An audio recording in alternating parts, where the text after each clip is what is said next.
என்ன சொல்லும் சமையல் பண்ணியிருக்க? Sunday special. Sunday non veg special.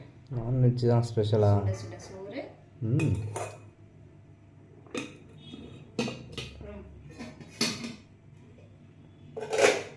அப்புறம் மீன் குழம்பு.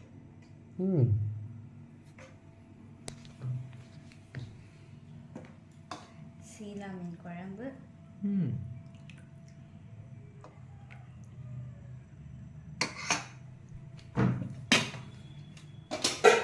நெக்ஸ்ட்டு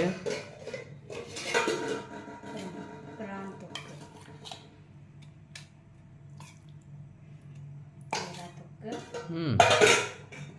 நெக்ஸ்ட்டு மீனை வந்து சீலா மீன் ஃப்ரை பொரித்து. அப்புறம் ஒரு ப்ரான் 65 பண்ணலான்னு நினச்சேன். அது வந்து இப்படி வந்துடுச்சு. இதுதான் சண்டே சமையல். சந்தோஷமாக சமைச்சிட்டோம், மகிழ்ச்சியாக சாப்பிடுவோம். உங்கள் வீட்டில் என்ன சமையல் கமெண்ட் பண்ணுங்கள். இந்த மாதிரி சமையல் வீடியோவில் பார்க்கலாம். சப்ஸ்கிரைப் பண்ணிக்கோங்க. பாய்.